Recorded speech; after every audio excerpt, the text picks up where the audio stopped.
I'm gonna hop right into it if we good.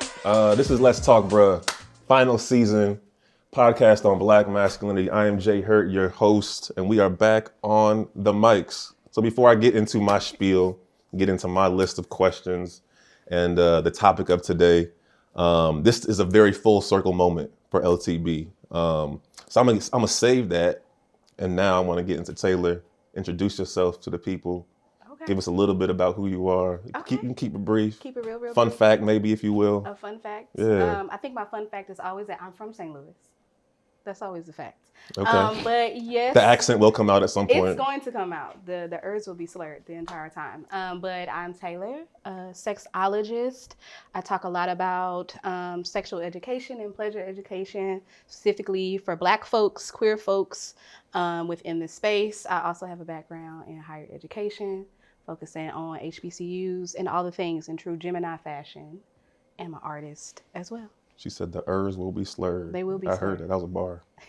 All right, Alex, new to the podcast. New to the podcast. Podcast LTB rookie in the building. Rookie. Happy to be here. Go ahead. I am Alex. I'm from Baltimore. I also have a very thick accent that comes out. I am a political strategist, communications and marketing branding genius.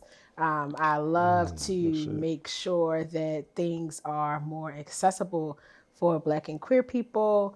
And I work in local government. I really love seeing transformational change on a local level. So happy to be here. Say genius. I like that. Talk your shit. I like genius. The name is Bryant Brown. Folks remind me to be Mo, broadcast journalist, publisher of Dirty Magazine, writer of the New Blueprint newsletter, and leader of the New Blueprint Brain Trust. Fun fact, I did live in Missouri for a little while. I listened to country grammar every road trip. It is St. Lunatics to the day I die. That's true. So just wanted to put that love out there. Because we are for now you. cousins. I mean, you got to show me. That's where I'm from. I'm from Missouri in a way. So that's my get to know me. That was the first time you said Bryant Brown, the full name. I was about to say The that full too. government That's name. the full name, man. You going by no more BMO first? No, the people remind me to be Mo. You know what I Right. mean? Hey, That's now. part of the intro. It's on brand. You know what I mean? Okay. Wow. Okay. One thing about this guy, he got a slogan. It's true. Tucked up in there. I love it. I'm Nalo. I am a masculinity scholar and accessibility strategist. The people up here I consider my friends, and I'm all about disrupting, change making, and being amongst other Black geniuses. So happy to be here. Yes, sir. Friends, family. Can we do family? Listen, I think they're one and the same. Okay. Touche. So I appreciate y'all for being here. I really do appreciate it. This is, like I said, the final season of LTB. It's been a 5-year journey. And this episode in particular is full circle for a couple of reasons. I gave y'all the backstory on the call, but for the audience, if you're listening for the first time or watching for the first time and you haven't been tapped in, this episode in particular is special to me because LTB was birthed from really responding to Black women, responding to my own progression as a Black man. So in 2017, I felt like, I was kind of triggered from all these things about the Me Too movement coming out. Masculinity was in the news. People are trying to take masculinity away from men. And I'm like, I don't agree with some of this shit anymore. I don't vibe with it. I'm recognizing that this is not serving me anymore. All the lessons that we've learned as Black boys, as Black men, many of them just didn't serve me anymore. Mm-hmm. So LTB was very much a response to what's happening in culture. And with this episode, like we talked about off mic, like we've had a lot of combos with brothers the past 5 years, but we haven't had community conversations with our sisters. We haven't had those inter-communal conversations about what does this actually look like to work towards something and not talk in silos. So that's a little context for this conversation. And I want to ask this first question. If you could describe the relationship between Black men and women in one word, how would you describe it? Because for me, I would say love. And that could look like a number of different things, which we'll get into. There's the good, the bad, the ugly, all of it in between. I think it's a relationship of love, but sometimes it can get a little, a little dicey, got to call some people out, got to take accountability. So I would say love, but I'm curious for y'all, putting y'all on the spot. I would say complex. Well, you I was took gonna mine. say The first complicated. thing I that was came up going to was say complex. complex, and it's because of what you just mentioned. Like there are so many layers to the love that I think Black women have for Black men, and vice versa. And then there is the shaping that we're all up against and kind of running into each other about. There are the needs, there are the harms. There's so much, and I think in the end we still choose each other, which is telling. So I would say complex. It's a good word. I'm definitely going to say complex and put the emphasizing the fact that complex doesn't mean something negative. Complexity doesn't mean that something is inherently bad. And so I actually internally didn't even want to say complex out loud because I didn't want to be perceived as I'm saying that it's a bad thing. And so, but complexity is the word that first comes to mind. First word that came to mind was broken. And in the same spirit of you, it's like broken in the sense of identifying what it is so that we can attack that problem and not necessarily as a overall pejorative of something negative. But then the second word that come to mind is forced. After you said loved, it's forced. Because I'm in a space where I'm like almost questioning why do we keep coming back to each other?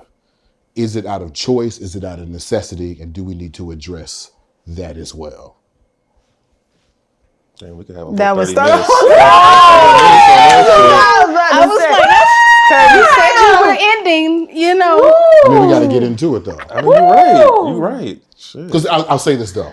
So that was not on my list, but shit. The podcast started in 2016. 2017, 2018. I specifically remember us having a conversation. I was on the phone in Petworth. I don't know where you were, but we were talking. You were trying to convince me that black male privilege was a thing, and I was like, "Fuck out of here." You had a long it's Twitter not. rant about that I shit, did. too. It took You was me hot. a long time. You was hot. And then all that heat and energy was like, "Oh, maybe I'm wrong." Maybe I'm But wrong. I appreciate you for like giving it a shot to actually talk about it, because you've always been, willing to talk about this shit. And yeah, I think the thing about we can. I'm gonna get to your word too. I didn't forget about you. Talk about black male privilege. I think the branding of it is fucked up. I think that's why Oof, people that's good. don't respond to it, because it makes it feel like black men have privilege in every asset of our life. And I think that's the resistance to it. And I think we talked about on the pre-call, this whole system of power. So yeah, we give them a little snippets to the conversation. But Alex, your word, I didn't forget about you though. My word was complicated. Complicated. And I think that you have to understand layers to why we choose each other. There's layers to why we show up the way we do. There's layers to why we think about that relationship so deeply, right? Like there's reasons why people exclusively only date other black people. Like it's both manners of comfortability, it's a measure of safety, it's familiarity. It's just so complicated, it's nuanced, it's not easy enough to just say this is how it is because it's always been that way. And it's evolving because times are evolving, and relationships between black men and black women today are not the same for my parents' generation or my grandparents. So I feel like the complicated nature of those relationships and how they've shown up in my life, I feel like complicated was the best way to say it. And again, to Taylor's point, it's not it's complicated Facebook like relationship. This is bad. It's like, that nigga, you cheating on me. No, it's just Complicated. this is just a lot. And it's a lot to unpack and that you deal with every single day, whether you're conscious of it and you're aware that it's complicated, or it's just so mundane that you're just navigating it in a way that this Second is just nature. it's second nature to navigate it in this way. I think something else that came up when you asked the question about the relationship, I also thought about myself in community, in relationship with black men, black women. And also even bring into the conversation black folks who do not even identify within either space, whether they identify within the binary or not. But I myself was like, you yourself, Taylor, are complex and complicated within this, which automatically makes this a complex and complicated relationship because you are existing in these ways. And so for me, I was also like, how am I also participating in this. And I see myself as a very complex person navigating all of this when we talk about the relationships amongst Black men and Black women in the conversation. So complex, complicated. You said forced, which we'll definitely get And into broken. that. And broken. Forced and broken. Shit, Broken just- force. Jesus Christ. Okay. And you also talked about like grappling with, privilege and dealing with understanding what privilege that we might have as Black men. And I feel like that's been a big theme of the podcast over the past 5 years. We've seen certain social media conversations take place where we at times can be resistant to those notions of privilege. And I want to go into the question of like progress, because I think there has been progress. BMO laughs. Sorry. I think there has been progress. I think LTB is an example of there being progress, because I, for damn sure, was not having these conversations prior to LTB. So I'll make my case for progress, then y'all can rebuttal, say, fuck no, Jeremy, you wrong as hell. So I feel like where we are right now with Black men, it's just my assessment. I can't necessarily, maybe the progress of Black women is still complex, layered. But I think with us, with brothers, there are a lot more, I can say definitively, a lot more Black men trying to be intentional about community, trying to be intentional about owning our healing journey, which I think is a step to mending that relationship, to take care of our own shit, to not try to wait for somebody to save us or feel like it is Black women's responsibility to do that. I can rattle off a bunch of organizations, Black Men Build, Black Men Heal, Express Yourself, Black Men, like platforms that have doing amazing work, recognizing that Black men do need the community and space to like start that healing process so we can show it better for ourselves, but also better for the people in our lives, for the Black women in our lives, anybody in our lives. And I think that's how I might label progress. But I'm curious if y'all feel differently about progress being made, not necessarily from the beginning of time, but even in these past 5-6 years of this cultural moment that we've seen.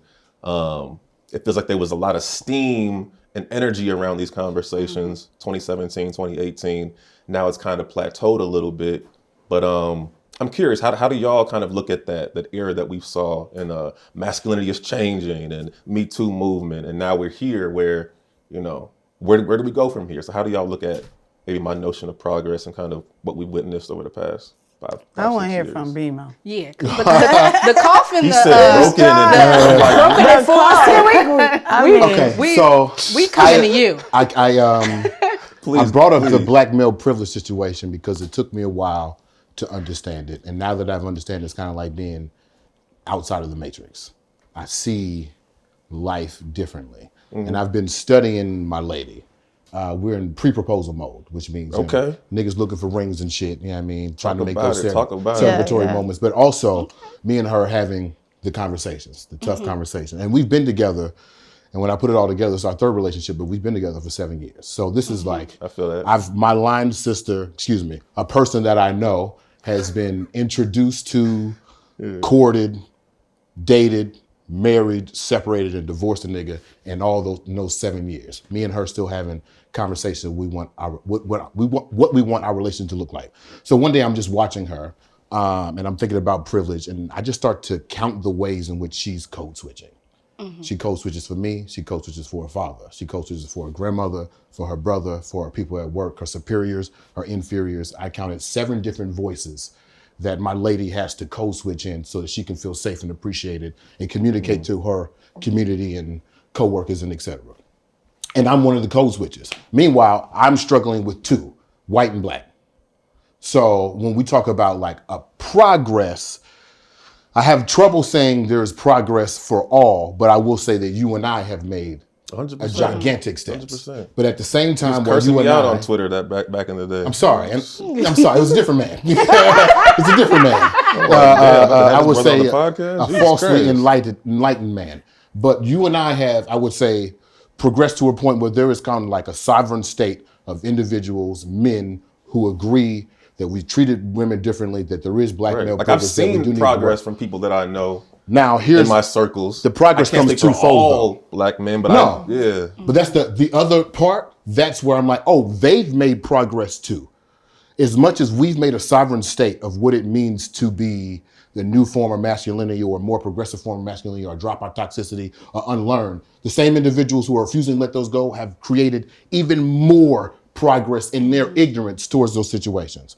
So like, when we first started this, it was just niggas on Twitter trying to deny black male privilege. Now there are influencers about toxic masculinity. A nigga died, and then when he died, 2 other niggas spawned from him. I'm talking about Kevin Samuels. And 2 other niggas spawned from him, Andrew Tate, and then a whole bunch of podcast niggas who did the same thing. And now they making millions of money. So it's kind of like when we first having these conversations, that wasn't a platform. That wasn't the thing that you were saying. You could say toxic things, but it wasn't to the point where like, I have a whole nation of individuals who are solid to that. Those niggas have always been there. Like those Reddit communities are been deep and full of people who have always talked that shit. And now I think with content just being the way it is, everybody's shit is louder. Like even the quote unquote progressive masculinities are louder, just as loud as the Andrew Tates in them. So I feel what you're saying, and we can obviously, go further with it, but I don't know. I think maybe it's the optimist in me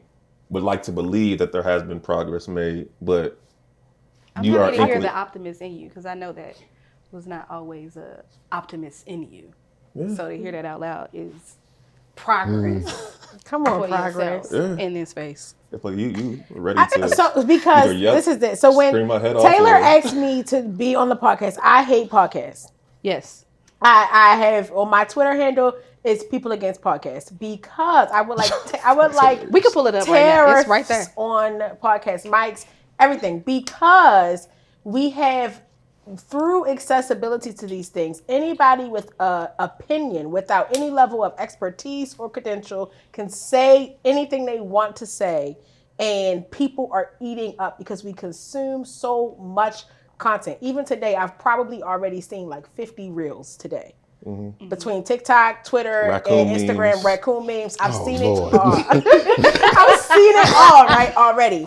And I think that one thing that I, as a person who works in local government, who sees things on a very local micro level, I can't speak to universal or even a large communal progress, because I see people in survival. Mm-hmm. People are so much in survival mode, both women and men, that I don't even think the environment for true progress is possible, because people are literally trying to survive. And even our access or our purview of progress, not to discount any of our lived experiences, but that's also privileged because of the circles that we sit in. We sit in very educated circles of people who are masculinity scholars, who run podcasts to talk about those things, who are in those spaces, whether it's from sororities, whether it's from Jack and Jill. We are in those spaces where people are privileged to even hold the mental capacity to have those conversations. As a person who interacts with people who was robbing cars and trying to get benefits just to eat, like, I don't know where I'm going to sleep. People don't have the real capacity to even think beyond their basic needs being met. And so I feel like once we get people to a place where they can feel safe and loved and even comfortable with being alive and waking up and knowing I can eat tomorrow, we can move to a place of larger progress thinking. So that's where I not rebut, but just offer a different kind of insight in terms of what people can even have the capacity to think about. Yeah. So maybe progress isn't the word. Maybe growth is a better word. I mean, it could be. I think the problem, I think we want to choose words, but you can grow in the wrong direction. You can grow.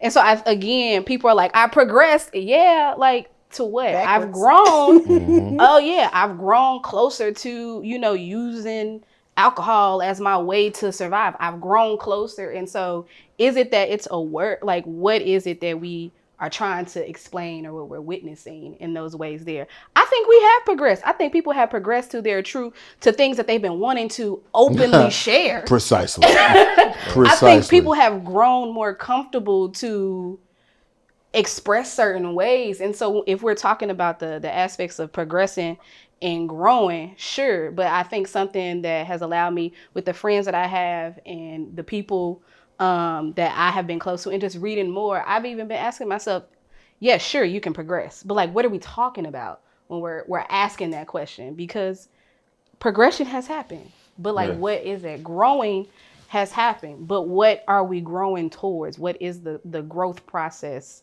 that we're talking about? Are you growing to be a more shitty ass person? Great job, you are doing fantabulous with that. Are you progressing into doing and unlearning and all of those things to be better? Sure, but what is the progression for? What is the growth for? I feel like we have to know what that is to call progress progress. And thus, I need to know that some iteration of progress is tangible to me in order to keep going. Like when it comes to progress with regards to masculinity, I have to look at so many different impacts to say yay or nay to that. But I think I try to think of it less of like a wrong or right path, because I do believe that there are multiple versions of freedom and people are walking down multiple paths to what that looks like. And what do I do when my response to freedom and yours collide? And how do I then map progress based on what I think is right versus what your iteration of freedom is that you want to see manifested in the world? And how can we make those iterations be able to sustain life together, coexist? And so when I think of progress, I think of the young people. And yeah, I do think that we've gotten a lot more rebellious, a lot more free, and that can be taken any number of ways. But I think as I need to, kind of process what progress means, I try not to myself personally overcomplicate it too much, because we just came up with 5 different iterations of what progress could probably mean just sitting here. Right. And I think it's all of which are valid, and most of which I believe there's this one part to thinking about it all that kind of like stresses me out, even as a facilitator, as a scholar, whatever, because everyone wants to recomplicate or deepen complication everything. Right. And so for me, I'm like, how is it translating to the person who's not that academic, who is not asking those questions? And how do we also invite them into a conversation that doesn't just psych them out with all of the ways that we can turn a corner on this particular way of thinking? So I think progress as a means, or even, for lack of better language, currency toward what freedom looks like to a person, I think is in view for me, because I don't want to be a person that says how wrong or right a person is on their path. I think I want to talk about who gets to live. And who gets to live speaks to how violence or other types of harms, destruction, wherever, will continue to meet in a conversation that says, if the goal is more life, if the goal is us being able to all live, Black women, Black men, queer people, all that, how do we make that happen to determine what a right path looks like? So I think that in many ways we've made progress. And I think, to Taylor's point, in many ways we've made progress down destructive paths. We've made, progress down paths that continue to deepen harm and continue to reify patterns that show there's a way to cause harm and not take consequences. There's so many avenues. So I think progress as we perceive it obviously has a big weight on how we continue talking about it, but it's so necessary, because I need to know, how are you satiated by what progress means, so that I, as a queer masculine scholar or person who is teaching about these things, as a run into what harm looks like to you when I teach. And I think that that's important too. So progress has definitely been made through the young people, through us having this conversation right now, through Black men who ask questions and want to learn and know how to not be inherently harmful to women because of how they're practicing in their, quote, fullest power. But I think that it matters when we want to pay attention to how those inherent things harm each other or our idea of community. So that's what I would say progress has been and continues to be, because we all fighting for our lives, trying to figure out how to stay alive and use the short time we have to change how we thinking about being together. And it's difficult. So that's how I think we've run into progress. I think talking about this Black men, Black woman relationship, and it's a question that we've talked about off mic plenty of times. It's related to the progress bit a little bit. So I feel like these past 5 years, there has been a lot of kind of education on, oh shit, as a Black man, damn, did I say something that was harmful back in the day? Like, I'm seeing the Me Too movement come down. Like, we saw this shit with Diddy just happened 2 days ago. And it's like, I know for me, I've definitely had a personal reckoning of like, okay, maybe I did make this woman uncomfortable at a certain point. So maybe even going a little bit deeper with the communal relationship of Black men and Black women, how do y'all like hold space for the quote unquote growth? I'll put it in quotes, the quote unquote progress. That there is an unlearning process that a lot of people in general, but especially Black men, have had to go through in terms of unlearning some of those harmful behaviors and patterns and attitudes. So how do y'all like hold space for that unlearning and that growth, but also like there's harm that still has been committed? Like how do y'all balance that? Because I think that's been sometimes in the past like a deep ass sigh that pretty much says it all. And we've talked about it in terms of even this conversation, like the education that sometimes is the emotional labor of Black women. So like, how do y'all balance that shit when sometimes we are where we are, but there's still community that we can't avoid everybody in our family type shit? I think the first thing that I'm going to say is that I don't always get the balancing right. That's good. I don't always get the balancing right. And the tissues might have to come early. I don't always get the balancing right because I deeply love Black men very much. I deeply love my dad, who's not here anymore. And I would be very remiss if I say that I didn't hold space for when folks in my family, folks that I love who were close to me, if I didn't move the goalpost for them too, to be better. And so I think that's why I'm also in a space now where I've been quieter on the conversations. I don't really engage too much on the Twitters and the social medias when these conversations about holding space, like Black men need to grow too, Black women need to grow too, because I need the conversation to be rooted in care and rooted in love, enough for me to say publicly that I, as a Black woman, femme identifying person, has openly said I actually have not done this shit perfectly. I think sometimes people think that like Black women, like, you know what, like I can cut this off, like, oh, this is harmful, or you're not growing right, I'm gonna cut it off. But if I say out loud, like, no, I've made space for someone to mess up who was a Black man, then the things come out at me for saying that, because what Twitter may be saying is the opposite, is that, well, if you ain't growing, if you ain't done your work, if you not, like, don't show up here. So I don't get it right. I don't. And I don't know if I'm supposed to get it right to hold the space. And that's what I've been reconciling with, even with myself, as someone who's been like, you gotta have your, like, don't come over here with no harm, when also harm is inevitable in some ways. So I don't get it right. I have moved the goalposts for family members before because I deeply love them. That doesn't mean that I just let anything fly. But I love y'all. And that pisses me off. Well, come on, I somebody. love y'all. And it pisses me off. Because sometimes I'm like, my life could be a little bit easier if I did not care. I did not care. It wouldn't hurt. I wish. And even as a queer person, it's somebody right now who's gonna watch this and gonna be like, that she said she gay. She got a whole nigga. I get that all the time. She got a whole partner. Why she not supposed to care about us?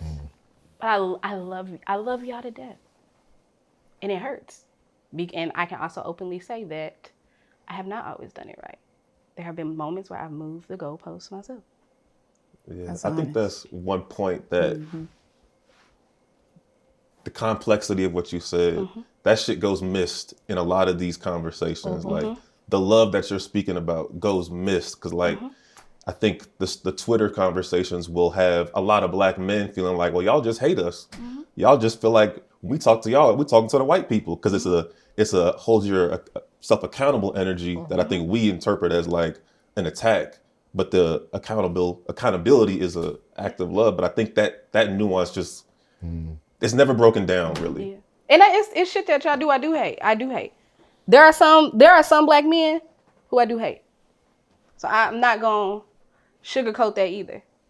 And I think even saying that is a lot to even to even say. But even with that hate, I get frustrated.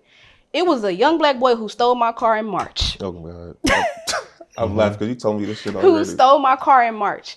And when he stole my car, it took the police on a chase, all the good stuff in Tacoma Park, Maryland. They opened the door up. He in the back seat with his arms folded, whole face busted because he's totaled my car that was a gift from my father who passes 3 months afterwards. And all I keep saying to the police is, y'all better not put your hands on him. When y'all lock him up, and he better be alive. You stole my shit. That was my daddy, who's currently who's about to be in ICU. This was the last thing. He almost died. I can't. Don't y'all touch this little boy, nigga. I should beat your ass right now because it's 2 a.m. This is all happening while I am the person whose car is here, and I'm actively telling the police, do not fuck with this little boy who just stole my shit. That also came from my father. But at the same time, they telling me your rap sheet long as hell. And I'm still, I'm mad as hell at you. And I'm also still telling people not to cause harm on you. And that comes from this deep down insideness where I still love you. Even though I wanna curse your ass out. And so I think that has been the physical experience too of this complexity of that as well.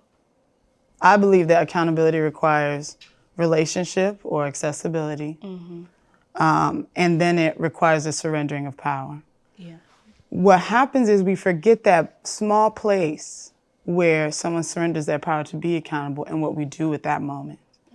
And I think that's an important eye to keep on situations. And for me, like I offer way more capacity, and especially with regards to my mental health than I probably should. But my heart is fueling that overcapacity. Like my heart is saying, I must try to reach you. And like that's the thing that might make me cry, you feel me? Like, you know, and it's not even like trying to be a chameleon where you can be the colors to, you know, look like everything that's around you. Because that's, I think, a bit fraudulent and maybe even manipulative. But there's a place where I want us to, as a community, to be able to see where power is surrendered. What do we do with the place that says, the place of what it means to be accountable is something you can step into on your own without your destruction being imminent. And obviously, egregious harms we still don't know what to do with. There's no real pathway for it. What do you do with a rapist? Or what do you do about men being, you know, violent, you know, crimes in men, and like all the different ones we could probably name right here, and the victims, right? Especially the percentage that are women, children, and queer people. And so when I think about like, when I think about it, I really have this mind to kind of reconcile what these dynamics actually are in the world. If I know that patriarchy is what is controlling our understanding of gender hierarchy and equity even, because men are seemingly, you know, made to feel like they should be paid more, that they're smarter, faster, all the things. And I think about it like, if you felt like it's in some biological way that you were superior, why do you have to use the wholeness of your power all the time? Like, why do you have to show me you can pick me up by my neck and throw me across? Like, why is that where you need to center yourself in your power? Like, that's the male privilege, is that you can and you will, just to intimidate rather than you can, but you won't because you understand what's at stake if you do. Not just for you to go to prison, because this is why I don't believe in, this is why I'm an abolitionist. I'm like, it does not serve any, it don't make a man not smack a prison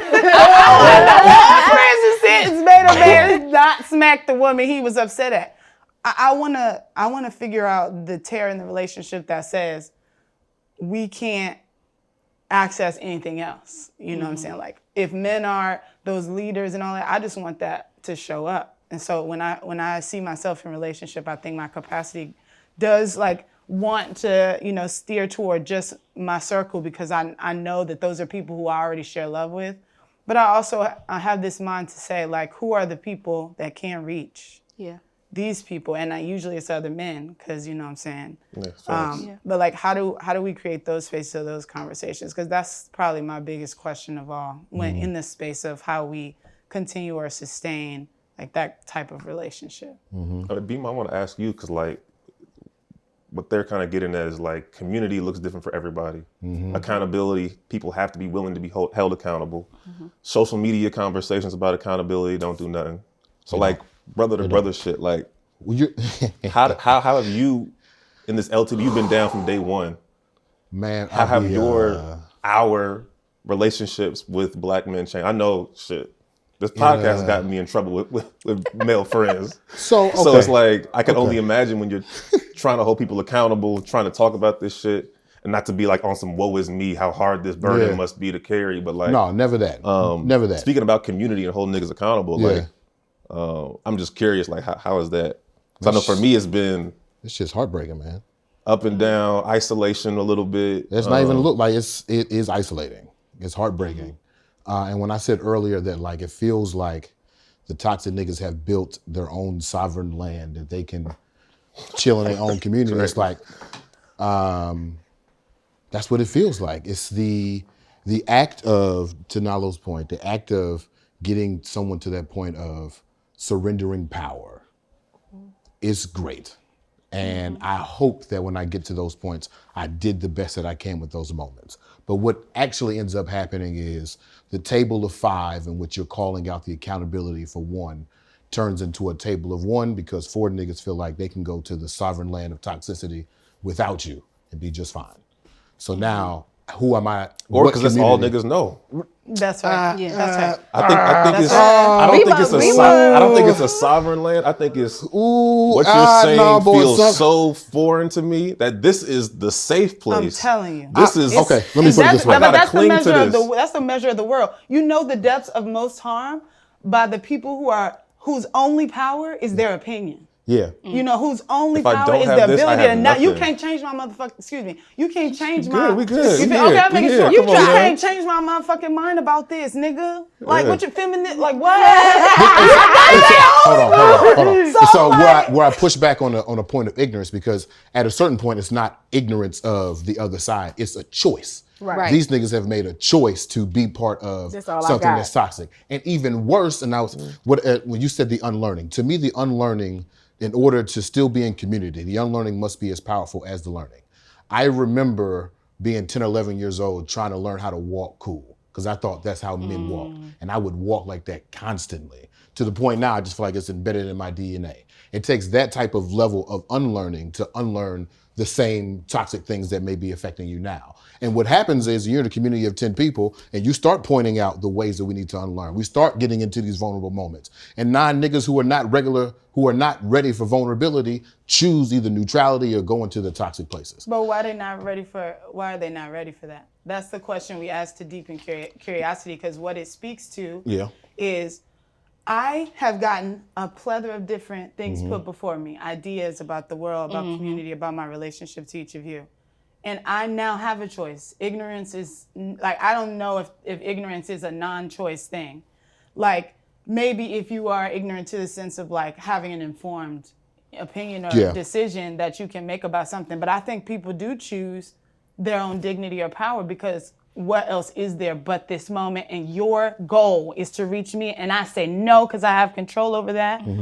And like, you can't do nothing about that. But like, to ask someone, or to expect even, this is the heartbreaking part for me, because I feel like the barometer to how well or not well we're doing as a society is based on the people we haven't reached, and the pervasive patterns of harm that are sustained by those people who are resisting change in that way.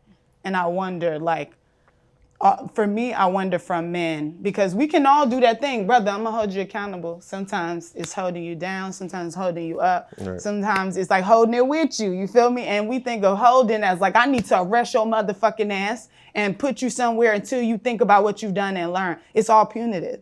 But like, what would happen, right? Like, what would, it don't work, bro. And we don't think about it when we reflect on it for ourselves, because when we get in some shit we got to be accountable for, then my mental health, then my like, oh, I went through this when I was a child. Like, are we still saying those are choices then? Or are we saying we were controlled by our childhood trauma to the extent that I am now practicing in a way that caused you harm you didn't deserve? We enabled the patterns of harm from there. So for me, I'm like, the ignorance is the choice, but the ignorance is the power that they have to resist the choice that's hard to sit in.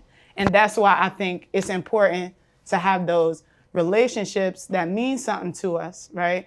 You wanted to learn how to walk the way you did because it was a currency to you. It meant something. Like, I need to learn how to walk like a man. Like, I need to, whatever. You practice that until it was subconscious, right? But like, there was still something there for you to reach, and that was like to walk cool like you wanted to. To reach and not lose. So that when people saw you, they didn't think you was walking gay. And you know what I mean by that. But like, they didn't say you was walking like this or that. But like, there was something for you that translated to other people as a cool walk. You feel me? And you could have still been walking goofy to somebody, but it's never complete that way. I think for all of us, it takes a matter of like being willing to stay adaptive, and change is hard. You know what I'm saying? Change is so hard. When I grew up like, you know what I'm saying? You look me in my face wrong, I'm gonna smack the shit out of you. That's just where we at with it. How I end up changing that is like, how many times did I have to just go home in a rage, destroy my room, cry, scream because I was of age now and you was going to jail for smacking somebody just because you was mad? It wasn't a good enough excuse. So I feel like, where's the access point that changes that the impact of what supports community or whatever supersedes that value of the emotion being released by whooping your ass. And that's the hardest part to figure out, for me at least. So I think with the change thing being more like, we talk about combos with brothers, like, because I think even with LTB, I've probably been guilty of feeling like I'm on a high horse type shit, like I know better, but like, patriarchy still be whooping my ass, and from like, no doubt. All of us. I don't care. We know doubt. we go back on patriarchy. When it It's comes still to doing me. when it comes to money, how much money I have, I just told y'all, like last year I was making a lot more than I'm making this year, so it's like the money shit, and masculinity, dating, like certain I have to question, like why am I thinking this way about this woman or about myself and how I show up with this woman? Like, why do I still like have those thoughts that? So I think it's a continuous thing. But I know, like, I definitely still struggle with that shit. And I think sometimes it makes it easier to talk to other brothers about it. Cause I know, like, that's where I'm at. So like, I try. In the 6 years that we've been doing this situation, like I've tried to have these conversations with brothers on a different level about, told you I was in pre-proposal. So I was having a conversation with a lady at house about what are the roles of a man. And I was like, I don't want to pre-subscribe to this manhood you got going on. Right. Now, if we got a checklist and we go through the list and it just turns out that I do all the man shit, so be it. But let us like decide negotiate that it together. You know what I'm saying? Right. Because I'm tired of killing the roaches, bro. Oh my God. you said you tired I'm of it? tired of killing roaches, bro. Oh my, I'm scared. Don't look over here. I'm scared of roaches. I'm scared of roaches like y'all scared of roaches. And it's But I okay had to to put on be this scared. Andy is. particular air. But I try to have I'm these not scared conversations no with more. other men. But Not me. the thing that my lady says all the time, she's like, toxic niggas don't have revelations. So like, I try to get to a point with my brothers in community where we can have a conversation where we want to tear down our patriarchal status, or we want to look at masculinity a different way. But like, this is what I'm telling you, the advertisement for the toxic sovereign land is so simple and so easy. You're a simp, you're a beta, you're an alpha. Right. Me and you have been talking about this for 7 years. It's and we're black still or white, it's not to complex, revelation. it's one thing. We've spoken millions of words to each other, and these niggas won't get past word one. Yeah. Well, because they have a choice. Yeah. They have because they have a choice. but Go ahead. no, go ahead. And so, I try, but like, to protect my own mental health, it's like, damn, nigga, Nah, you keep choosing neutrality. This is our homegirl. Our nigga did that to her, and you're choosing neutrality again. And I'm telling you now, y'all know me very shortly, but I will call you. You will come to the house. We will talk about it. We will figure out your sexual assault, Thanos ring by Power Stone, to figure out how the fuck did you get in this situation? Because this not the nigga I know. Can't be. You fuck with me. This can't be the nigga I know. Or it but could it is. be. And But we it need is to get the to the nigga I know. reality that Exactly. all of us love people who calls home. Exactly, which is why let's talk about it. But if we can't get to the point of, we can't get to the point of vulnerability. Well, the moment I start talking about your indiscretions, it's you're a simp, you're a beta, get the fuck away from me. I'd rather go hang out with these niggas. That's why we don't fuck with you no more. It's like, okay, cool. But I don't got no homeboys hang out on Friday night with no more. That's sad. But at the same time, fuck them niggas, for real. Because they're not holding space and not keeping safety. Right. And I've seen the direct results. And I hate that it would take that, but it seems like that's what it takes. Niggas got to be able to see, got to be able to touch the result of their toxicity. That's it. Yeah. They got to be able to see the direct harm, and not just from some random girl, but from someone that they love, someone that they appreciate, And someone even they put still in high then, they don't regard. care. Even when it is somebody that is someone that they love and care about.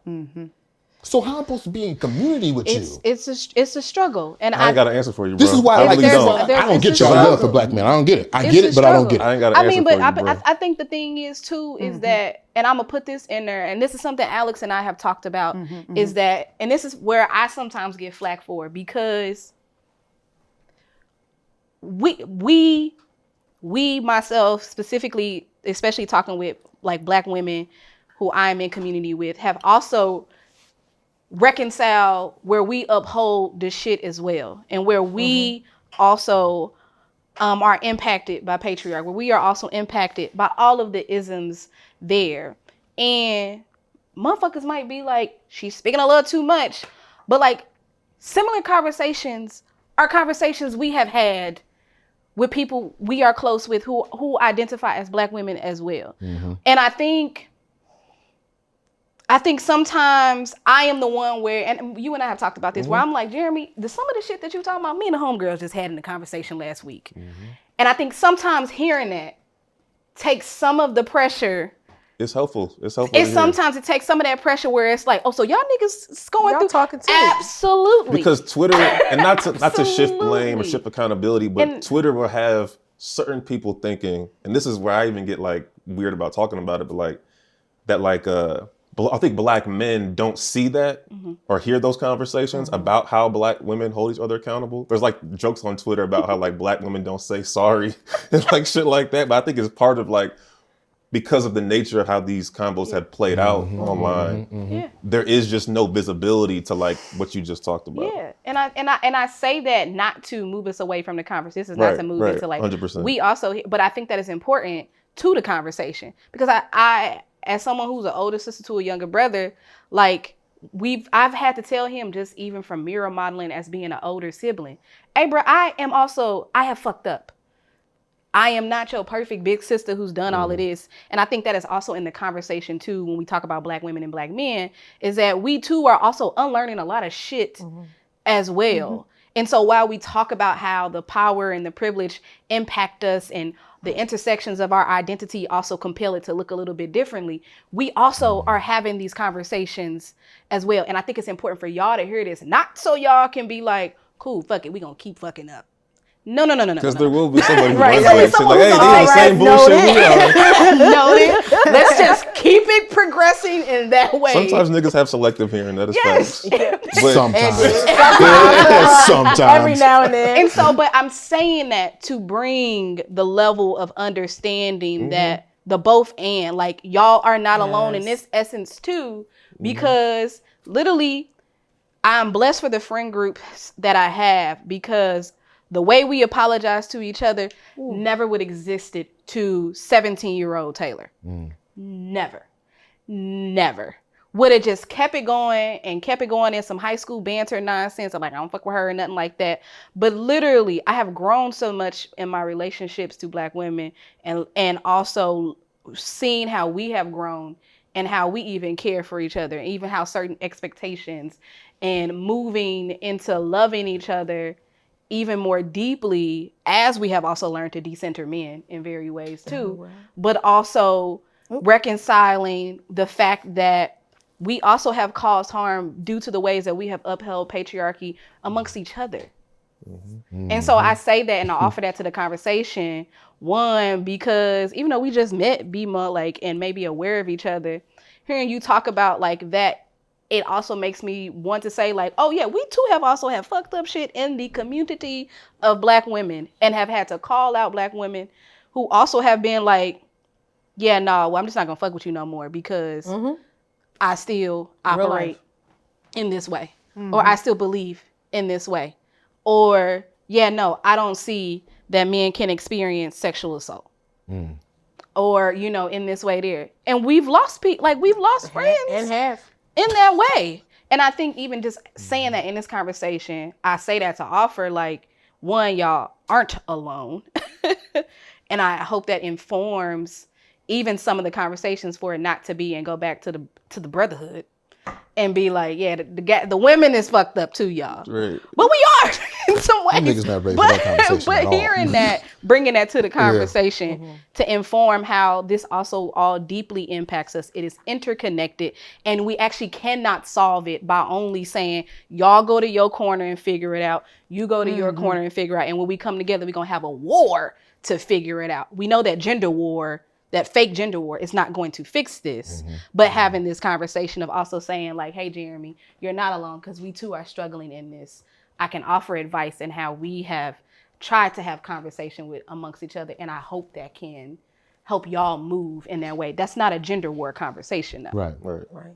One of the things that you said, like, really sparked the political communications person in me. And one of the things that makes the Republican Party so successful is that their messaging is consistent. It's so dumb and toned down. Well, that's just my personal opinion. That's not the opinion of the people who I run this second your podcast. opinion. That is not a Not a No disclaimer needed. No disclaimer needed. Trigger warning. allegedly. Allegedly, right? Okay. Y'all know Not how at to all. get down out here. 1000%. The messaging is so clear and consistent and concise, right? Consistent. It is repetitive, right? And that is the same messaging that we find in terms of toxic masculinity. You are a simp, you a bitch, you this. That messaging is so consistent. You don't have to deviate with it. And the issue that we find in the Democratic Party and progressive parties and in the progress side of this conversation that we're having is that progress is complicated. It looks different to different 7 years people. of conversations. And what we all see Tip of the as iceberg, low-key. progress, and we can't come to an agreement. Like, going back to your initial question on why this relationship is complex or complicated, we can't come to an agreement on what it should look like. We don't know what the relationship between black men and black women should look like. How does that include non-binary folks and people who don't care about what a black man, I'm not none of that. What does that mean? How we can't agree on what those relationships could look like, and we don't have a shared idea of what progress is, and so therefore we can't even get good messaging to combat the I'm a simp, this, that, and the third, because we just like, y'all don't want better. And they're like, but what's better? Because I can't see better. Yeah. I can't visualize what better is. But we think better is freedom. But right now, all I got is power. I can't feel power. I see power. I see how I can have power over this interaction. And so even though my ignorance may be a choice, it's tangible and I can feel it, because your freedom is made up. I don't see it. And will I experience it in my lifetime? Who knows? And will it get me anywhere? I don't know. But I'm all right with the power I do have, because that's what I have control over. And so we could, the brand marketing person's like, we need to make a better brand for this progress. For Come on, this. BMO marketing. Yeah, come on, Shit, we need to bro. tap into That's why I it. left that But shit, see? what is it, right? But what is it? We still come back to the question of, in this community, what does that look like? What are we agreeing to? The National Association of Black Men and Black Women need to come together. That's what this episode is about. But I don't know if I paid my dues. I didn't pay my. I don't Taylor's know. not a member. We're trying to figure this I don't know out. if I paid my dues. But that's it. Like, what? Like, how do we you don't have that messaging to even be in those circles, to have those conversations, which means we just end up losing people, because it's like we don't vibe. Like, at the end of the day, we're just not the same type of people. And you don't want to be here with me, and that's where we lose it. Because, like, you can have the capacity to have those conversations, and people be like, I hear you. And I think the openness to curiosity is what makes people stay. But when there are people who choose ignorance to keep their power, that's where we have nothing. We got because we have nothing. They gotta stay. And that's where That's where I move on, because Yeah. you want power and I want freedom, and we have two totally different goals. Not everybody gonna- Nalo Yep. brought it up when Nalo said Yep. about like on like the other side of like the power piece and the freedom for folks to choose their own freedoms, right? For me, I oftentimes think about like, what does it look like for Black women and Black men in this space? Is to be able to be in a conversation without harm and to move. Precisely. But like harm is also a Part of growth. harm is a Not part of necessarily growth evil. in a way, but also harm is also a direct currency of power. And for some people. And so when we talk about lifting your power, when we talk about some ways of gaining power, folks, when they think of harm, think of it in a certain way.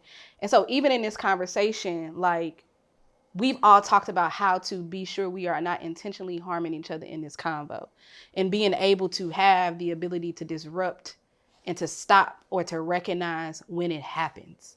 And I wonder if that is what it is that my dream for it to look like. Is That's for mine. I'm wondering if that is my dream, for me to be able to have conversation with folks, to be able to say things and to be able to recognize and be like, hey, you know what I said, this is impacting in this way. I'm sorry in this space. Or is it to keep going, to keep pressing, to keep proving in this way? And I wonder if that is it. But as Nalo said, that's been sticking with me, because as I facilitate conversations, when I go back home on Tuesday and I'm around my 30,000 cousins, somebody gonna say some shit. And in that moment, I'm gonna have to do the critical thinking to be like, whose safety is impacted? Am I going to have to stop this real quick? What's going to happen? Are we in the middle of carving this turkey? Is everybody hungry? What's going on? How is this going to happen? Hey, cuz you can't say that, because you know damn well that XYZ identifies as this, and that's wrong. I know me saying that out loud in this kitchen is going to have everybody stop. And in that moment, I protected my little cousin's safety, who identifies as a certain way. And I also checked my cousin in a way around this turkey. Now we all gonna get our plates and keep it moving. But that is a skill set you have to build. This is true. That is a skill set. And I think on the other side of that skill set, you have to reconcile some power. And you have to reconcile that when you let go of that power, you're going to let go of intentionally causing harm in that way. And I don't know if motherfuckers are ready. I don't know. Yeah. See, that's also my ideal. The ideal is, can we be in conversation, you feel comfortable and safe enough to correct me? Yeah. Because toxic niggas don't have revelations. So if I have harmed you while we are in community and you don't feel like you can express that to me, then we aren't in community. Yeah. I am not creating a place where we are safe. I went to see, this is gonna be real stupid, I went to see Barbie with the Lady House a while ago. And movies do this thing where they like underline all the things you already know. So I walk out of Barbie and I'm listening to the Lady House talk about it. And then I get to waxing poetic. I was like, oh man, how great would it be if I could build a world for you where you didn't have like oppression and strife and you didn't have to do the code switching situation. And she looked at me and she said, that would be the opposite of freedom. And I was like, oh, you're right. I would be marginalizing you in the ways that I think that you should be safe, instead of you creating your own world. To the James Baldwin point, don't do it for us, give us an opportunity to make it for ourselves. And so when she said that to me, I was like, I feel like that's the ideal situation. You feel like you can express where I have said something wrong, where I may have offended you, have gone the wrong way, and you have corrected me without there being violence against you, without me cussing you out, without doing the thing my father used to do, which is disagree first and then come back and be like, oh, maybe I do agree with you. But just listening, hearing you out, and then providing space for you, that might be the ideal situation. But I don't see in my communities where men get corrected and don't lash out in violence. Therefore, I don't see the women in my community feel like they're safe enough to express what, because like the perfect relationship is not, we live perfectly. I mean, I've been in a relationship for 7 years. We don't live perfectly. We relate because you're still together. killing roaches, you said. One more time? Killing roaches. And I'm still killing, I don't want to kill roaches, but we're going to have to figure that out. You're going to But imagine that a is new world where BMO doesn't have to kill a roach. Yes. But also, I'm solving that with money though. I don't know. I hear you on Roach that. man! Roach man, come get this roach. Roach man always gonna have a job. Always. Orkin, you lit. No, I think also too, like, there's this part where like on the other side of facing Black men and like that vulnerability we're asking of them, I think we have to remember to dismantle the patriarchy in the approach too. Yeah. And I think because I'm not coming to correct you. There's a thing you don't know right here about harm you are causing me by the way you're either thinking, acting, placating in this, surviving, right, in this moment, because I feel like a lot of what I know in the connection of patriarchy and Black male bodies, Black men, you know, Black male culture, all of that, Black men's culture, is that there is a relationship to dignity at the surface, but hiding how it feels, right? And so like respect. Very sensitive to the disrespect, right? Big feelings, but don't show them feelings because that's also, right? So it becomes more a tiny complex box. because to reach Black men also means to know about the things that they've been hiding. And I think that pain informs how I personally, you know, I teach workshops on anti-patriarchal abuse of power, you know, is dismantled amongst, you know, major corporations. And that's difficult because they already could tell me leave at any point that they want. But I think that the part that's important is like, what is the language, what is the strategy to provide access for you to make a choice? Because you could say you want this DEI up in your building and have then- this a mandatory And then when you whatever. get there- And then when you walk out. And then you did that to write on a paper that you hired me to do that. And it's just some check. Right. But like the choice you make with the information you now have is what accountability means, right? Yeah. You can't forget that you now know when you make that choice or vote that way, this is what happens to Black women. And yet you still, right? But the problem is there's no consequence to a choice that causes harm inadvertently, like voting, right? There's no like way to provide you be guilty in the binary rendering of justice that we're using. And so I think something that I try to figure out is like, I even didn't like the way that you had to explain that, like corrected me and I was humble and I was vulnerable to just take that because as a man, I got privilege. And I know I don't want you to dog walk your dignity either. I think there's also a balance that I don't think men know that they can exist in also. And I say across masculine people because there's such a fragility with those of us who do want to surrender or have a vulnerability to know more about what other realities or ways of being are available to people like us. And I think it's completely different for masculine people perceived as men. But the kind of like stopping point for me is like, if I have a conflict, Jeremy, and you said something on this day, or BMO, you feel me? We disagree many a day. And I feel like I love BMO more because of, we probably need our own podcast too, but anyway. BMO Nala show, come on. BMO Nala show, Come on. right? But anyway, so like being in conflict, if BMO and I get in conflict or whatever, the way I first wanted to respond to BMO was like, bro, how you don't see XYZ? Like you ain't, you know what I'm saying? Right. I was at arms. You ready? I had the clip for the reload. Had it in the tuck. Yeah, I was ready. but also I realized, I think in one of our conversations and listening to, the Wake and Bake with BMO, I think it's called. Yep. Yeah, and which is Appreciate hilarious, by the way. I should listen to that, John. But recognizing like the language that responded to BMO, like BMO just real with it. He raw with it. You feel me? 100%. And also teachable, but like rough around the edges, kind of jagged, right? Got the smooth, pretty portions like a crystal. Got the pointed edges. guess. I'm jagged too. You feel me? And I think one of the ways that when I returned and we did a conversation with me, BMO, you, and there was one other brother there. Quay. The way I then responded to if I disagree with BMO, it's always eventful because we both passionate people when we talking. So we had to know that about each other, right? I'm not about to come in and be like, well, if you're not raising your voice, BMO, he gonna talk like that, you feel me? So there was information I had to have or know about him in order to make myself available to reaching him such that I didn't also push him to feel like he needed to defend his dignity. And I felt like we could disagree in a way that allowed room for both of our ideas to still stay valid and not it be a power dynamic between us. And I think sometimes I don't want to make myself fall victim to being inferior to what a patriarchal rendering of even completing thought in a space like this is. Like, I hear you. BMO is not superior to me in the reality of life, but in the systems that were created to uphold a particular level of power. Yeah. He and you are caught up, and I am caught up in a particular web. We can all hold our privilege and where we're harmed at the same time. And so I think, to round it up, it's very important, I think, to like be willing to be a student of every aspect of it, because I can't say that I just know about you as a privileged being and then there's nothing else to know, because the way I approach you, the way I talk to you, no, you need to shut the fuck up and listen. No, you need to, you can't talk to me like that and me listen to what you got to say. Right. I'm so sorry, but and then I recognize that this is a person who holds a certain level of power. Am I gonna curse him out so bad that he gotta smack me in the face?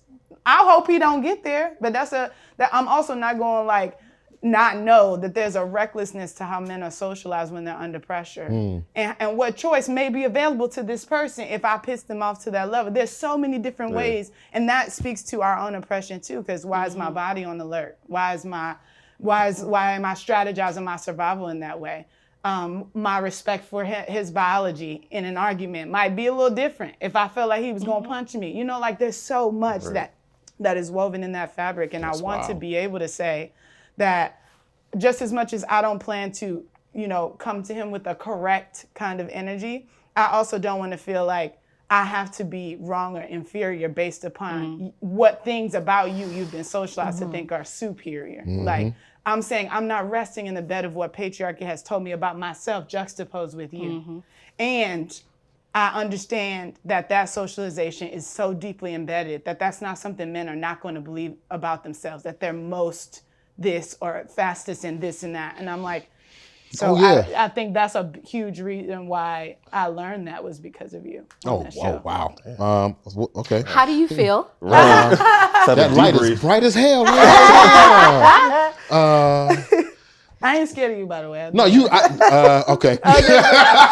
This is low-key the first episode of the Nemo and Nalo show. This is the first episode. Taylor and I, we've been having these conversations, but it's really that you have to remove the idea that right or wrong. It's that we have a shared goal of returning to love together. We are returning back to community together. And what does that look like for each of us? How can we work together to heal this conflict? It's about knowing, you don't do too well in the moment. Let's take a minute and let's come back.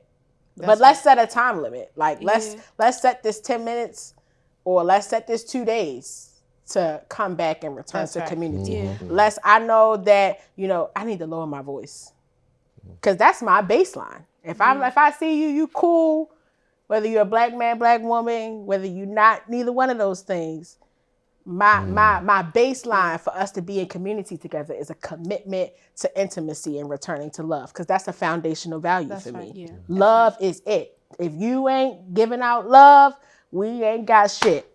That's how I look at it. I'm like, what is, I start out any working relationship, friendship, lover, whatever. What does love mean to you? What does it feel like? What is the texture of it? Whatever that looks like for you. Because I need to know that before I can say I can love you well. It's all fine and dandy to be fine.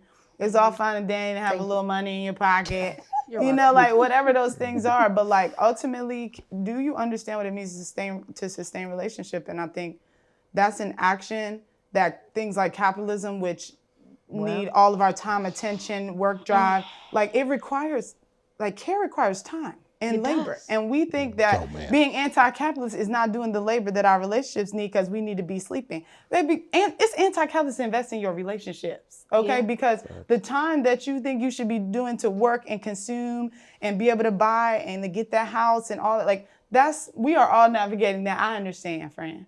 And the thing that should matter most to us is a thing we often don't have time to do, which is invest in each other. I hate the disposal narrative of people in our life unless they are boundaried, meaning I have taught you that this thing disrupts me in this way. I have taught you this is a trigger to me. I've taught you that this is the capacity with which I can continue from this point in relationship with you. If you cross that thing, I'm not a red line, you know what I'm saying? I'm not saying once you cross this boundary, then that means your demise. I'm saying I am willing to teach you this thing, and I expect the action of your response being care, being that what you have learned, you're accountable to and can now act upon. If you cannot, I have to protect me, baby, because guess what? All that stress you causing me is in my body. All that heartache that I feel is disrupting my daily routines. All the things that I need to be able to like sustain the idea of community that I want to continue to uphold is pushed up against by relationship with you. And I'm saying I cannot do that. And I think that's also back to the conversation with men. I think that's a huge strain that happens because I'm like, okay, like, hey, we done told you this 14 times. And maybe we need to re-strategize how we say it to you or whatever. But I'm like, I don't think that it's that remedial. I just don't think that certain concepts on kindness and respect and things are that difficult to like understand. I think that the concepts of what it means to like be in sustainable, healthy relationship are like alien to us, foreign to us sometimes. Yeah. You know, I survived in my household with my parents, you know, and foster care and all this other stuff, you know. A child sexual abuse survivor by my father, and I think I've talked about that publicly, but like there's that place that still says the person who harmed me, what I consider the most, is the person I also love best. And how do those worlds exist together? And that changed my orientation to community and how that love spills over into whether I preserve you or, you know, cut our relationship. But it doesn't come without a process for me. And that's what informs what that communal relationship is. Because am I looking for you to be a person who doesn't cause harm? I don't think we can be in relationship. Yeah. Am I looking for you to be a person who is perfect? We cannot be in relationship. Because I'm gonna tell you that like I might say a thing that you don't like or that triggers you or whatever. It's the teaching and it's the accountability to what I've taught you. Yeah. But if I ain't told you, and I like that's the part that makes me upset about internet mass justice, because it's like you don't care at all about this person, yet you have a judgment for what happens to their life. If we went to your thing, right? My goodness. I feel like people who are quote canceled or all these other things, I'm like, these are people whose lives, whose private learnings have been brought to the public world for everyone's opinion. And a lot of times men are caught up in that space. And how is it that we go from the place of what they know and should have known better, right? Because I think it's like a Black culture, at least my opinion. I can totally disagree. I'm willing to hear it. But like me growing up, it was many more you should have known better than it was this how you do it. And that was a part that really I struggle with. Cause I'm like, I really do not know. I did that because I'm a young person who ain't never seen that before or knew what a consequence felt like in a certain way, you know, just wild with it.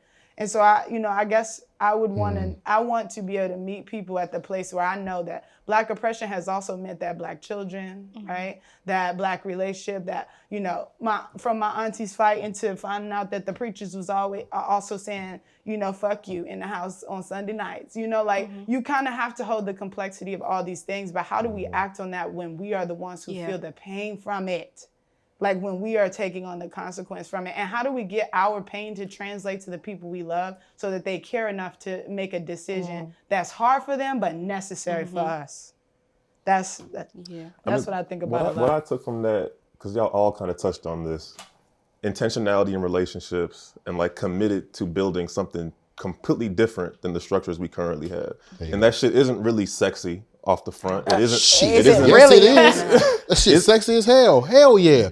Maybe to you. In the fantastic space. The work of it is not, but the idea of it is sexy. Sure. And I think you talked. I guess it's me then. Earlier you talked about. I like to say magazine. I like to say it wasn't sexy for you to learn about privilege is what they're saying. It wasn't not sexy 5 for years you to ago. learn about Not 5 years ago. It's sexy now. Come on, progress. Were you trying to wear that outfit then? Yeah.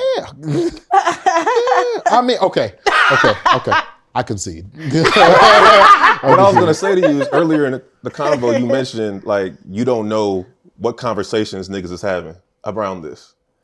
Yeah. It's about intentionality around creating some new shit. Yeah. Because this shit right now isn't working. And I think if we could give, not to have a step on the back. To me, that's why it's like, exciting. That's why Let's Talk Bro exists. Right. to create some new shit. Oh Lord. And even though It does. Yeah. But then there are 9 other niggas at my table who are like, why you over there doing that simp shit? what we gonna do then? I mean, Stop. you gotta establish to the table that simp is not a word that has currency here. Like if you gonna be Currency in to my you? space, if you gonna be in my space, my niggas not calling me a simp for nothing. No, You these know what I'm niggas saying? and these If you niggas are no 9 longer niggas at around my my table. motherfucking table and you gonna call me a simp because I was vulnerable or kind to somebody, you a nigga who taking up a seat. Okay? Exactly, and that's why there's 9. Well, it's like 7 empty seats around the table now. We are rebuilding, and to me, that's the sexy part. To me, is that we get to rebuild a new table, a new platform with niggas who are ready to have those conversations. One thing They I may wish- not be Trust, though. perfect. Trust requires time, and that means relationship. The 7 seats ain't just gonna get filled for me. That takes They might be empty for a while. for a while, right? And I mean, that's why it was 9, now it's down to 7. Now we getting there. But to that point, to the point of still meeting niggas in context, you still gotta let a nigga give you a chance. Right. You still gotta let a nigga show up in that time until like, wait, what'd you just say? Yeah. Hold on, we don't talk like that over here. We don't use that language over here. I watched the another thing that niggas laughed at Y'all me about to about. light him I up. watched the Becoming documentary of Michelle. I didn't watch it. Right, I watched it. I saw her speak, and one of the most moving things I careful. saw was in the So dressing be room. careful. Yes. In the dressing room, I saw how Michelle used her power, and it didn't look like any other power I had seen before. It didn't look like yelling, it didn't like screaming, have like to just take look at position. this. It looked like communal. It's a very brief moment in the middle of the Becoming documentary. And for that moment, I was like, see, this is why niggas need a woman leader. And I say Obama because he was purely representative. We look at some of the policies and shit now, you're like, not so much. But like representative wise, can there be a black person in office? What does that look like? May not be perfect, but now we've seen it. It's on the news. He's got a tan suit. It's acceptable. What I feel like my niggas need is they need to see a woman in power, flex their power that doesn't look like the traditional ways that men have flexed their power. I think they have. I'm And about to say going the back to same niggas thing. making active choices of ignoring the things. But one thing that, and again, I've said this to Jeremy several times, someone who sits at the intersections of several things. Yeah. It is not just enough. And I think sometimes the progression too, folks are like, well, we can have black women. Y'all are so good at this leading. And it's like, again, reconciling and recognizing that we are not the perfect euphoric folks that can fix us all and move us all into this great way. Because what I, as a black woman, know is that when I'm put into these positions, and I have been put into these positions of fixing and helping us grow, is that when I do fuck up, I get hit hard. Get hit harder in some ways. And so That's true. so yes, put me in power. And I him know out the way. everybody is not a fan, XYZ, blah, blah, blah. And again, me bringing her up is not me discussing her political power, but Kamala is in power. And people rag the fuck out of her in so many ways where it is acceptable because she is a black woman in ways. And so I disagree with that because actually I don't put my ass up there. I do not want to lead us. I want us to be in community, in communal community together to figure this shit out together. I don't want to lead because again, the leading, putting me in charge of moving us to progress, again, feels very much like putting it all on me if we don't make it to the fucking progress we all thought we agreed upon. And so I wonder if that is even dismantling and coming from Care for You, even thinking about that there. Yeah. Because is it that we want to now have black women use their power in a way? I think people think equity is black women using their power the way men use it, or even that that women are in the positions of power that we acknowledge because men have had them. And I just think when a woman is president, we're gonna see very clearly how much power a president has. Okay, because the president is not based upon how much money you have, your net worth. I don't know what Biden would tell some Jeff Bezos if he wanted to. I'm just saying, like, he done gone to the moon. He didn't have to get no affidavit. About, you know what I'm saying? He doing people. He didn't need $2,500 I'm to like, prove when I it. think about like Just wet. That's why I'm like for when I think about power, I'm like I want us to think about power in the ways that like a truly powerful person has people who, and this is gonna be controversial, y'all. Like, Talk about it. people consider Donald Trump powerful because of the amount of people that support him and will continue to uphold his ideas.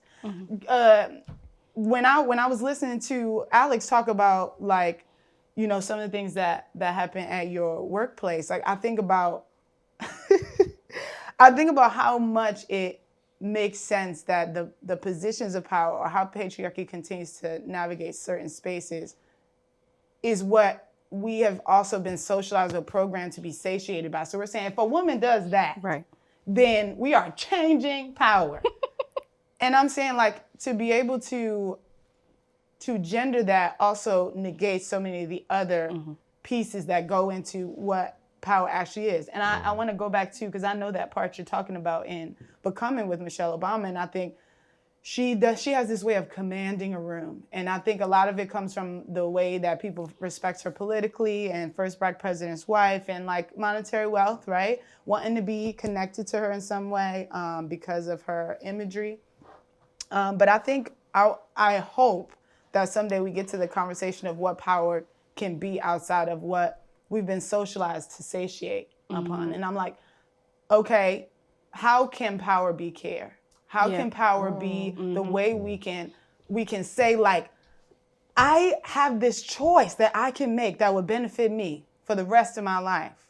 But if I make this choice, if I take this job, if I do this thing, that will also mean the destruction of this particular set of people. That is not part of my values. What I'm going to choose against that, because there's always another calling, right, toward more power, capitalism, more money for that job you take to do that thing, more visibility to satiate that part in us that feels lonely and underseen or invisibilized. You know, like, there's so many reasons we exchange parts of our values to fit into the muck of all of this. But I wonder how we can see power outside of what we have normalized, instead of just saying, you know what's powerful? Men. You know what we do? Put women where men are. Like, that's not, that's the part that fucks me up a little bit. Okay, I hear you. And I definitely think that is like a step 2 conversation. For sure. But I truly believe at the very core of that, not even to have a woman do what a man does precisely, but I use that moment from Becoming specifically because it's the opposite of any way I've seen someone will. And it does look like care. It does look like quiet. It does look more personal, intimate. And I don't think, and excuse me if I'm calling all men stupid, I don't think men have the capacity to even think that way. I have not seen a politician in history act that way. I don't know no niggas who talk like that right now who are looking like to be the future politicians. I know niggas who are trying to run for city council right now, and they're still for active choices, though. Right. They are active choices. So then how do we? So they do have the ability.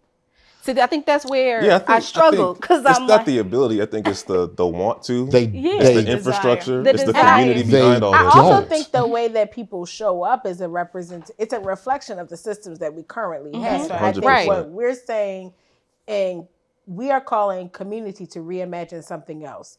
The way we see people participate today is a reflection of the systems that we have. If we can co-create and reimagine something different, how we participate today doesn't even matter.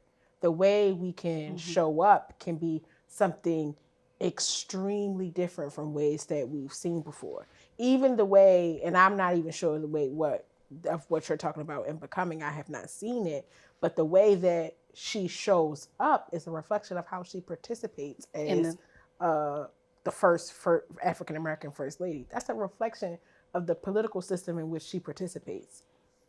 Even the way we wield power as Black women from wherever we are, we wield it in a way that is still under the participation of patriarchy, capitalism, and white supremacy. We know that those things exist. That's how we participate and show up. So even the way that we wield power quietly, fiercely, behind the scenes, in care and intention, that's under the systems of which we currently participate.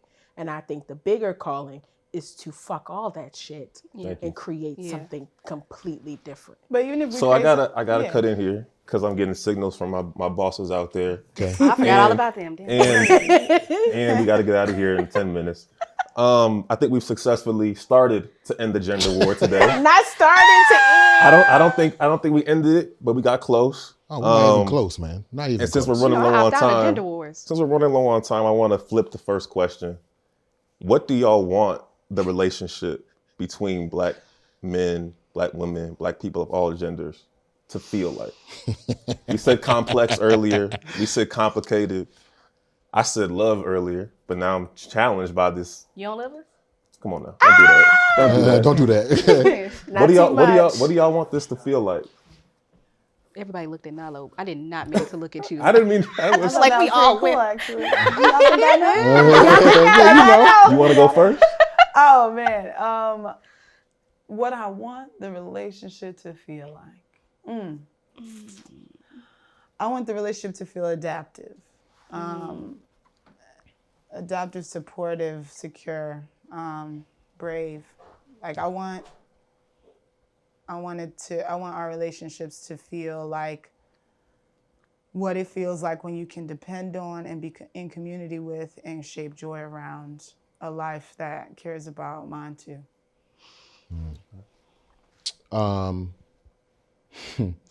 I think black women should leave black men. I think there should be a great national breakup. If you called me on some nigga advice, you know how y'all do. If you called me and was like, hey, this dude I'm messing with, but he don't keep me safe. I can't really talk to him. He don't handle accountability well. He don't really make me come like that. What should I do? I'd be like, leave that nigga. That's what I think y'all should do. I think there should be a national breakup between black men and black women. That is a mansplain. And when the black men want to choose black women again, they can reapply. Let's go to Taylor. Nah, no, please. Because her mic's about to die. My mic is about to die. ahead, On give- brand. Look at that. That to come after that. Honestly, I wanted to feel like the celebration of life for my dad, and Alex was there, and I wanted to feel where I can express every emotion and still be safe. I wanted to feel where I sat in grief, but I was so loved while there.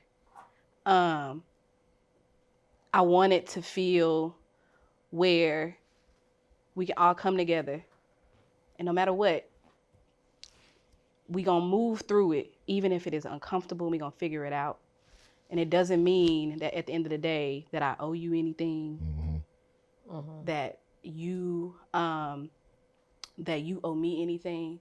We are here to care for each other and to move each other through no matter what. And so I wanted to feel like the beautiful and hurtful feeling that it was at my father's homegoing that entire time, because every type of person was there and everybody was dedicated to growing and loving and being in community with each other, centered around my father, who I actually think was a very perfect representative of what we're having this conversation about, a very much love always conversation.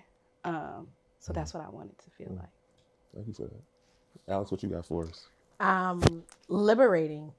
I want us to find joy and love together through liberation.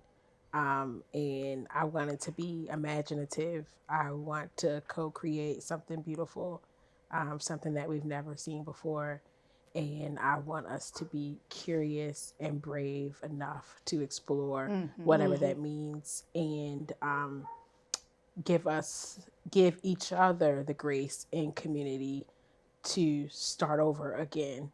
Like if we make something and it's not cool, break it, and then let's not build a table. If we decide we want a chair, okay, we built a chair, that's not right, let's break that. Let's build a fridge. Like let's just keep trying and evolving until we reach something, and then leave something behind, a legacy of love and joy that is foundational, but also that the generation coming up can say that doesn't work for us either. I think it needs to evolve with the time and be free to adapt and change. And I think that's what love is. And I think that once we can come to that, we can create something really dope. So I gotta go next. I gotta go. Yeah. How about you, Eric? I would still say I wanted to feel full of love, but a more freeing love. A more trusting love. I feel like I know even for me, I can get into my head about, should I express this love even to my sister, to my mother? But I don't want to have any of those thoughts and doubts. I want it to feel like a more communal love, not so much in the this is my romantic partner. Like, this is a community. We look out for each other. And I'm putting that on myself to own up to that too. And so, yeah, I would still say love, but y'all have complicated it a little bit, made it a little bit more complex. I think that's the representation of LTB in general, like the community. So I know we're very much running low on time, but didn't get a chance to hit all the points. But I want to thank y'all again for pulling up, being part of this LTB journey. 5 years, 6 years, however long it's been. Even though the podcast is ending, I think we still have a lot more to grow together. And B-Mo, I'm gonna hit you up to talk about this community shit, because It's gonna be sexy, bro. it's gonna be sexy. Bebo told us to break up. That's what Bebo told us. He did. He told us to break up. I think we said the I same think that thing, should but we be just said a episode different 1 language. of our podcast. For real. Yeah. Yes. Break up. Breaking The up. Breaking We should up. break up. Breaking up with B-Mo and Nalo. Yeah. Breaking Let's talk up. about it. I feel like that's a song somewhere. Breaking up is hard to do. Something like that. Something. We gonna figure it out. Thank y'all again, y'all. I appreciate y'all. We gotta get Appreciate out of you, here. brother. Appreciate Thank you. you, man. Appreciate you, man.